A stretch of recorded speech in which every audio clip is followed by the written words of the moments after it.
হিমালয়ের বেস ক্যাম্পে রাত্রি যাপনের সময় সে নদীর এক অপার্থিব সৌন্দর্য অবলোকন করেন ইফতেখারুল ইসলাম।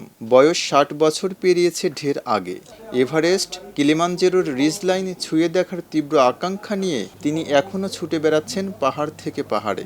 সেই দুঃসাহসী অভিযাত্রার গল্পগুলো তিনি সংকলন করেছেন পাহাড়ে ও সমতলে নামের একটি বইতে। সেই বইটি প্রকাশিত হয়েছে সময় প্রকাশন থেকে। শনিবার সন্ধ্যায় রাজধানীর বিশ্ব সাহিত্য কেন্দ্রে এক ঘরোয়া আড্ডায় সেই বইটি নিয়ে আলোচনায় মেতে ওঠেন লেখক সাহিত্যিকরা।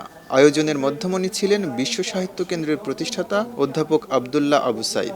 আড্ডার সঞ্চালক ছিলেন সময় প্রকাশনের স্বত্বাধিকারী ফরিদ আহমেদ।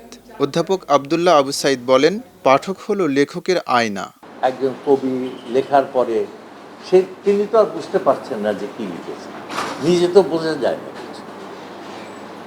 নিজেকে দেখতে হলে একটা আয়না লাগবেই।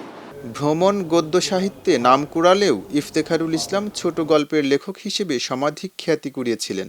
তার প্রথম দিকের এই আকাশে আমার মুক্তি নামে একটি বইয়ের প্রসঙ্গ টেনে আবদুল্লাহ আবু সাইদ বলেন, একটা ভাষা একজন লেখকের একজন আলাদা আলাদা ভাষা হতে হলে আলাদা মানুষ হতে হয়।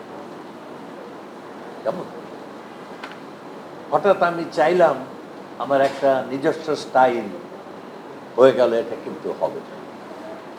সেই মানুষটা যখন আলাদা হবে তখন তার ভাষাটা আলাদা। তো ওর ভাষা একটু আলাদা।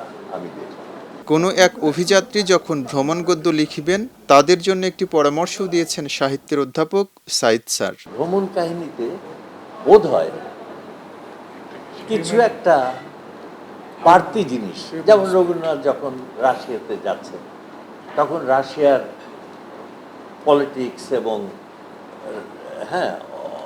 অর্থনৈতিক বিষয় নিয়ে যে কথাগুলো বলছেন ওটা একটা বাড়তি ব্যাপার।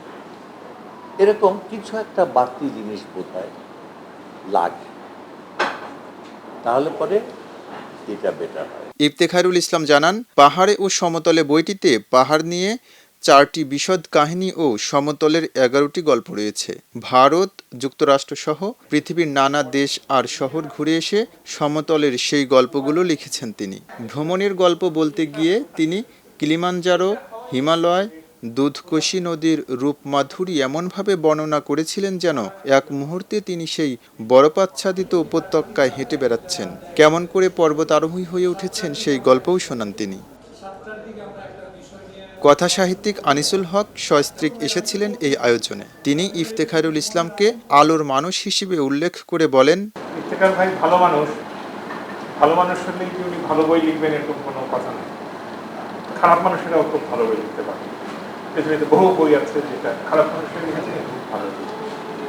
আবার ভালো মানুষের খারাপ বই লিখতে হবে এমনও করা নেই, ভালো মানুষেরাও ভালো বই লিখতে পারে। খবরের কাগজ, নিখাত, নির্ভীক, নিরপেক্ষ।